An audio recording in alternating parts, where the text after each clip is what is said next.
So welcome to the latest episode of Eddie Hat Cargo Connections. I'm your host, Ron Anderson, and tonight I'm joined by the uber talented and multiple group winning trainer himself, David Meara. How are you tonight, David? Hi, good, thanks. How are you? Great. Welcome and thanks so much for the opportunity. First off, we'll start from the beginning. Where were you born and where did you grow up? I was born in a town called Fermoy in County Cork. Fermoy would be very much a national hunt racing area. John Magner himself, Coolmore stud, he would have been born there, and Coolmore would have started there. So it would have been steeped in jump racing, really. And what was it about horses and horse racing that got you passionate? And at what age did you really realize that you want to be involved with the animal and pursue that as a career? So my parents were into horses and pointing and national hunt racing. My dad would buy some yearlings and sell them as 3-year-olds, and the odd one that didn't sell, we'd point. And I got into it that way, and their enthusiasm for it, really, I guess. And the fact that living in the area, there was, everybody in that area sort of had a vested interest in it, really.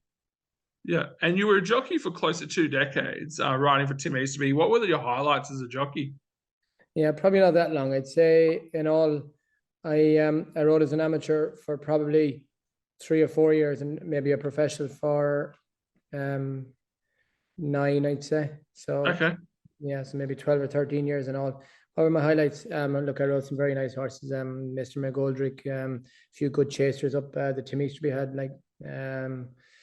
What was a highlight? I guess as an amateur, I won the Fox Hunters in Aintree, which was a great thrill, and that probably was the biggest race that I did win, really, as a jump jockey.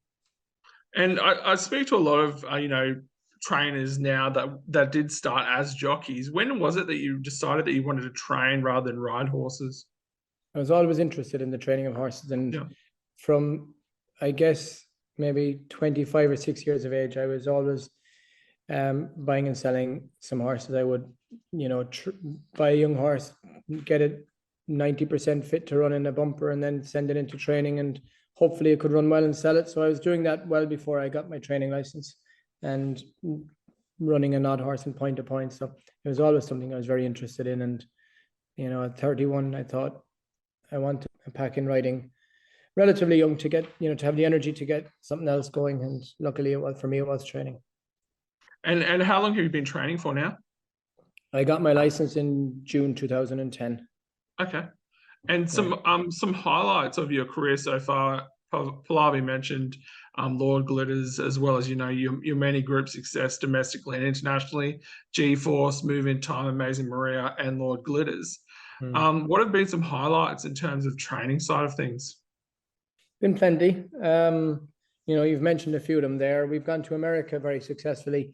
There we had a spell a few years ago. We won 3 grade ones in North America: Woodbine Mile, the Arlington Million, and the Shadwell Mile.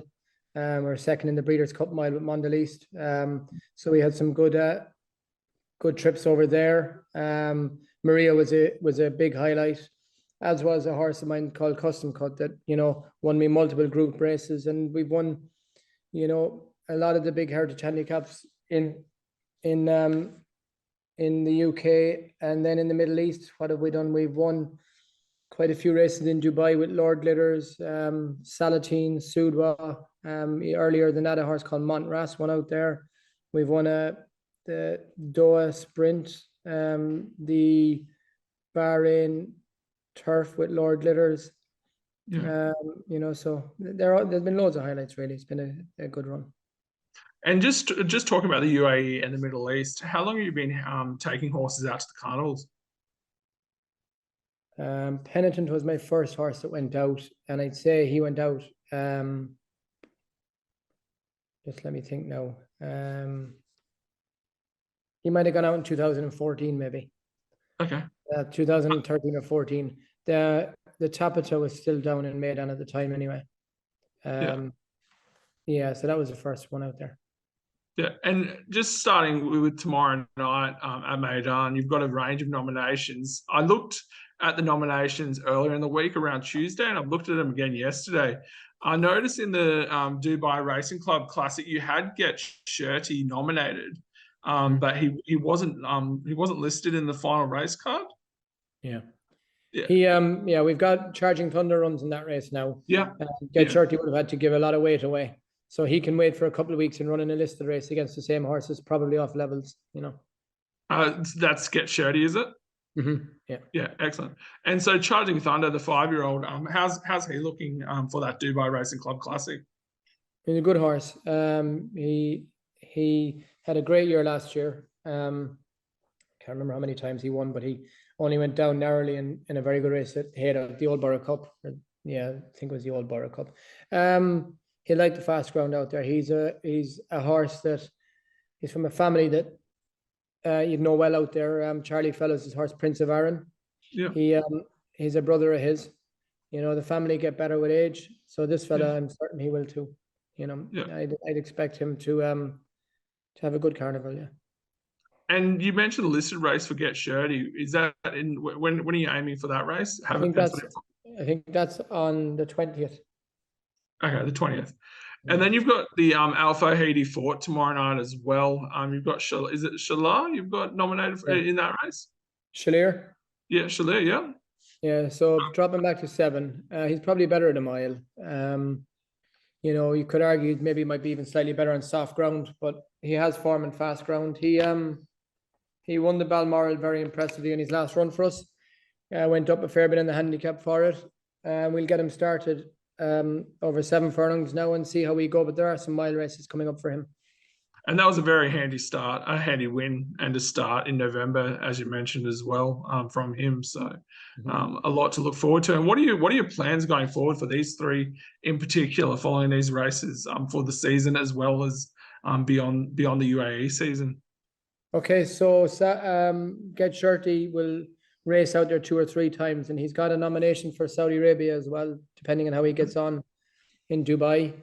He also could well be put in the 1.5 mile race in Qatar. We're going to kind of just feel our way and just see how we get on with them. There, Shalir and Charging Thunder both have probably 3 races each, I would say, out in Dubai as well this winter, depending on how they come out of each race, of course.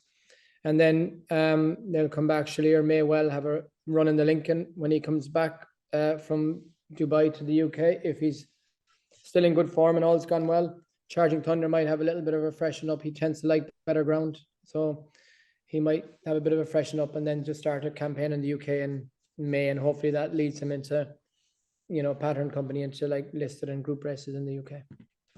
And you've also got Orban and Bo Pedro as well for this season. Where are you targeting those and penciling them in for?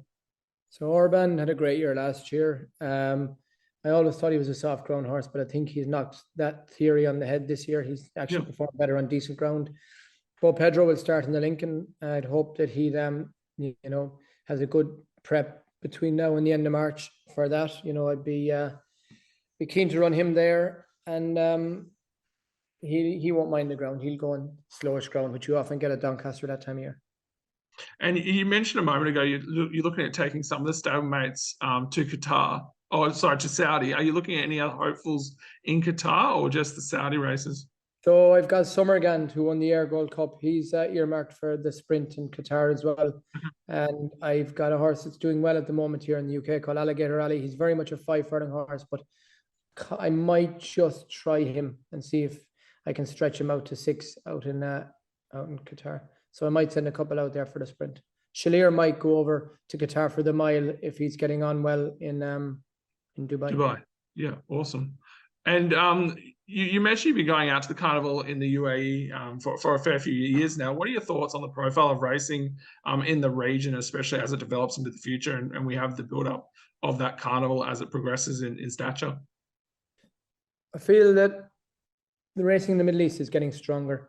I mean, when you see the horses in training sales in the UK in July, August, and October, a lot of our decent horses are getting sold out there. Yeah. So the standard is getting higher. The prize money is obviously very, very good. So there's a fair draw to bring people out there, I feel. Yeah, and obviously the three that you have, you had earmarked for the races tomorrow night. When did they arrive in Dubai? They left around, let me think, between Christmas and the New Year. So Okay. if Christmas was on a Sunday, they left like Wednesday or something, Tuesday or Wednesday. Yeah, So and what's that? Yeah, 2 or 3 days yeah, after Christmas. and they all traveled and settled well. All travel out grand and settle in fine. They've all done a lot of work at home, so they're fit Yeah, and ready to go when they land. Really. amazing. And how large is your stable currently? Sorry, How large is your stable currently? we fluctuate from about between 130 and 150 horses. Okay. And Yeah. who are some other stars? You mentioned Alligator Alley and a few others before as well. Who are some other stars or up and comers that people should keep an eye out for in the future? Well, I mean, Lord Litter's retired, so we lacked an absolute superstar this year in the yard. But all Yeah, the handicappers seem to raise their game. Summergan won the Air Gold Cup. Orban won the feature mile at Goodwood. Blue for You won the big mile at York. Escobar won a big one at Ascot. Get Shirty had a great season. For next year, what Summergan obviously will be back again. He'll go to Qatar. We've got all the usual suspects back again, all a year older. So we'll see if they can keep the same level of form. I've bought a few new youngsters. I bought a nice horse called Pearl Door, which I quite like. I'm hoping he'll be a decent horse this year. And then we've got quite a few 2-year-olds. So hopefully we've got another, good one that can be competitive at Royal Ascot. yeah, excellent. And you mentioned as well that you always had that interest in becoming a trainer and getting to that side of things with horses, and you became one of the quickest trainers to prepare 1,000 winners in Britain. What did that accomplishment mean to you? And what are some other accomplishments that you've always earmarked as personal goals of your own that you're still to achieve? Yeah, we were very lucky. We did 1,000 winners from starting in a little over 10 years. But I think we've done 9 or 10, 9 maybe consecutive 100 winners from 12 seasons training. So that's quite an achievement that we're quite proud of. Achievement, yeah. And your purpose-built training facility at Willow Farm. Tell us a little bit about that, and how important it is to have the right people and the right facilities in your operation. Yeah, we moved over here in beginning of 2016 and put a lot of work into the place. I'm just going to turn you around for a second while I watch the race. That's all right. But yeah, look, it's a 120-acre farm. It took a lot of investment, a lot of work. We have it how we like it now. It's 2 gallops and every facility really we want on site, So it's gone well and we've got a good team, It took a while, obviously, to build a team as well. When you move, you lose some members of staff because of location and you gain, some others. But yeah, it's gone okay. And just back to the campaign in the Middle East, what are some races that you would really love to win on that side of the world? I guess this year a target would probably be win that Lord Litter's handicap. If Shalir could win that, would be great, wouldn't it? And hopefully get sure. Will have a good campaign out there and end up, in the staying race in Super Saturday. That would be great. Yeah. And just the last question is what's the most important part or lesson you've learned in your career as a trainer today? What is the most important lesson I've learned? Oh God. Racing doesn't half level. You don't get too excited or don't get too low, Yeah. Everything is temporary, Yeah. But the form of the horses can be temporary. If they're flying, it's only around the corner where you'll have a bit of a slow time, and vice versa. If they're not firing, patience is a great thing. You've got to be pretty tough and thick-skinned to be able to take all the hard times, Yeah, most definitely. Yeah. Thanks so much for joining us tonight, David. That was really great. No problem, not at all. Anytime. Okay. Cheers. Thanks so much.